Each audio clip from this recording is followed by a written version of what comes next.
Imagine for a moment that you enter a 17th century royal palace, and the stench of the throne fills the air before you even see the king.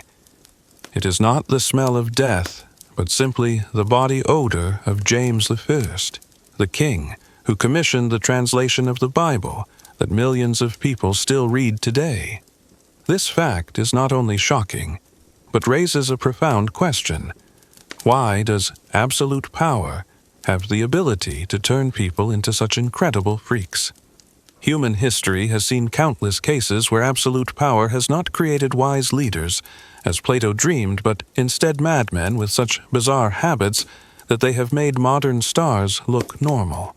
This is not just a coincidence, but a profound psychological law that we need to understand to avoid repeating the same mistakes in modern society. Charles VI of France, known as the Mad King, suffered from some of the strangest delusions in royal history. He believed he was made of glass and would shatter if touched. The image of the most powerful monarch in medieval Europe walking around with iron bars sewn into his clothes to protect himself from shattering is a powerful symbol of how power can distort reality. It is worth noting that the glass illusion was not an isolated phenomenon, but an epidemic among the aristocracy at that time. Scholars called it scholarly melancholia, a psychological phenomenon in which when people think too much about power and responsibility, their brains begin to create strange defense mechanisms. From a modern psychological perspective, we can understand that the glass illusion is actually a manifestation of extreme psychological stress when under pressure from making decisions that affect millions of people. The case of Charles VI also illustrates a profound paradox. Those with absolute power often feel the weakest. The glass fallacy can be understood as a way for the mind to try to protect itself from the burden of power by creating a rationale for avoiding contact with the outside world. This not only affected the king personally, but also had far-reaching implications for the entire political system of France at that time. Peter III of Russia represents a different kind of madness, a psychological regression. The fact that an adult emperor still played with dolls and forced the entire court, including his wife, the future Catherine the Great, to engage in childish games until 2 to 3 a.m. was not only a strange habit, but also a manifestation of a deeply sick mentality. Peter's obsession with Prussia and his saving a mouse from execution, because it embodied the Prussian spirit of discipline, show a complex psychology of an absolute power. This is not just an oddity, but also a search for an identity that he believes is higher than his current one. Peter's speaking German instead of Russian, and wearing a Prussian uniform while being the Russian emperor shows a deep alienation from reality and his responsibilities. From a psychological perspective, Peter's behavior can be understood as a form of regression, a return to earlier stages of psychological development to avoid facing the pressures of reality. When a person has absolute power, but is unable or unwilling to face the responsibilities that come with it, they may seek to escape into the safer world of childhood. This not only affects the effectiveness of state management, but also creates tensions in relationships with those around them, as in the case of Catherine. King Farouk of Egypt represents a different kind of psychological disorder, the need to steal from someone who has everything. His kleptomania is not just a strange habit, but a manifestation of a deep spiritual emptiness. When a person can have anything without effort, taking comes the only way to feel alive and capable of making an impact on the world. Farouk's theft of Winston Churchill's watch during a formal meeting was not only a diplomatic scandal, but also a complete disregard for social convention. He had professionally trained himself in pickpocketing, calling it the thief's hand, which suggests the time and effort it took to develop a skill that was completely unnecessary for a king. Farouk's obsession with red also demonstrates another aspect of absolute power, the transformation of personal preferences into law.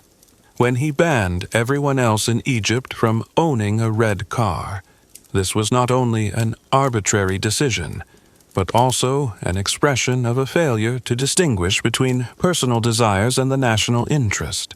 From the perspective of the psychology of power, this is a classic example of how power can distort human judgment. Martin of Aragon's death, from laughing too hard at a trivial joke about a deer hanging from a tree for stealing figs, may sound like a funny story, but it actually carries a profound message about the fragility of power.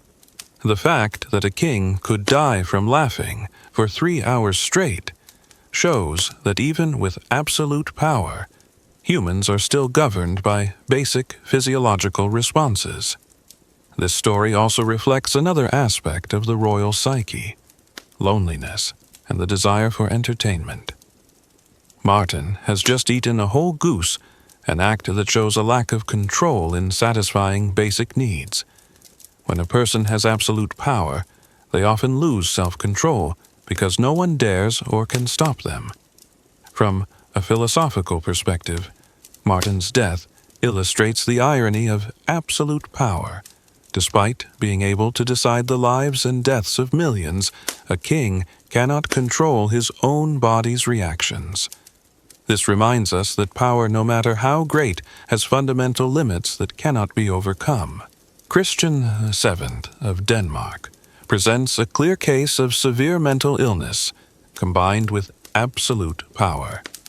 His behaviors, from excessive masturbation to slapping random people, breaking furniture, jumping over tables at formal banquets, and appointing dogs as ministers, were not just odd habits, but the manifestation of a mind completely out of touch with reality.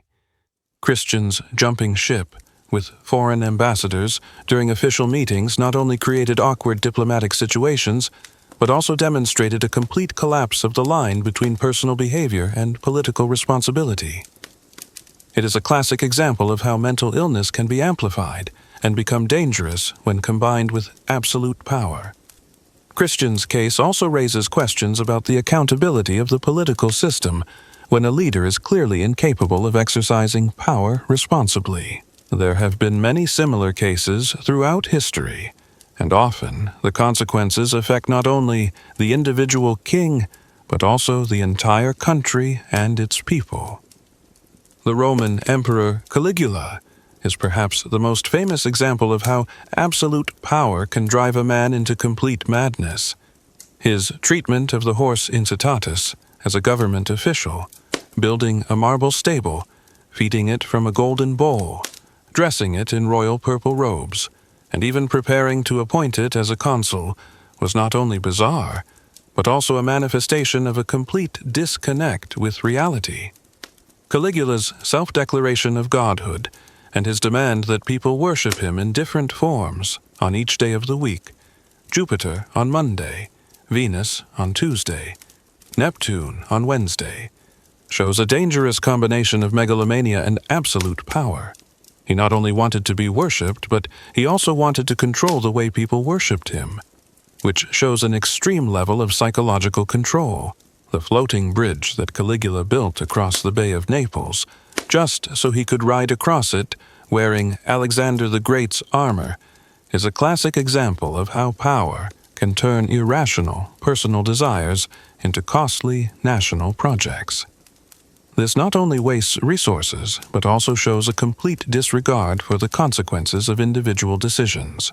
Ludwig II of Bavaria exhibited another form of madness, living entirely in a fantasy world.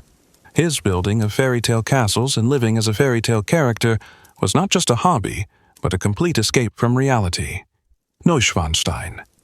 The castle that has become an icon of Disney was in fact the product of a mind that could not face the real world. Ludwig's odd schedule, sleeping during the day, waking up at night, eating breakfast at midnight, and dinner at dawn, was not only a strange habit, but also a way of creating a world of his own completely separate from the outside world.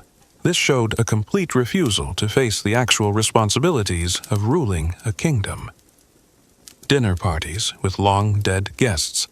Louis XIV, Marie Antoinette were not just expressions of his loneliness. but also a way of creating a world in which he could exercise total control. The fact that servants had to serve non-existent guests, pour wine into empty glasses, and clear away untouched plates showed the extent to which power could coerce those around him into participating in the fantasies of the powerful. Ibrahim of the Ottoman Empire represents a dangerous combination of absolute power and extreme paranoia. His 22 years of imprisonment in fear of death created a pathological psyche that, when released, exploded into extreme behavior. His obsession with fur and covering everything in fur, including walls, floors, and ceilings, represents the need to create a safe and controlled environment. Ibrahim's order to find the fattest woman in the empire and appoint her as governor of Damascus shows how power can turn personal whims into state policy. This not only created instability in the administrative system, but also showed a complete disregard for competence and qualifications in the appointment of important positions. However, Ibrahim's most brutal act, ordering the drowning of 280 court ladies in one night on suspicion of adultery, demonstrated the maximum danger that absolute power could reach. This was not only brutality, but also a manifestation of a mentality of extreme paranoia, where suspicion without evidence could lead to acts of mass murder. The Chinese Emperor Qin Shi Huang embodied another aspect of absolute power, the possession of everything in the world, but the inability to possess immortality. His obsession with death led to his search for the elixir of life, which ultimately killed him. His taking mercury as a vitamin, bathing in mercury, and building rivers of mercury in his tomb are an extreme irony. The elixir he sought was the very thing that shortened his life. The tunnel system that Qin Shi Huang built connecting 270 palaces to avoid assassination demonstrates the extreme level of paranoia. The fact that he never slept in the same place twice and executed anyone who revealed his location shows how absolute power can create an invisible prison for its possessor. He has all the power but no freedom, the ability to control everyone, but cannot control his own fear. Burning books and burying scholars alive is not only a brutal act, but also a manifestation of fear of knowledge and history.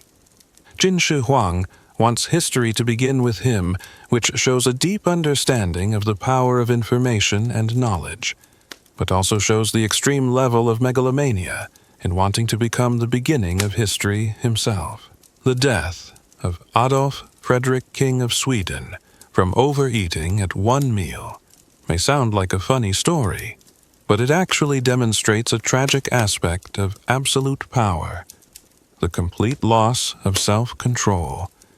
His eating of 14 cakes after a single meal showed that when no one can say no to you, you can lose the ability to say no to yourself.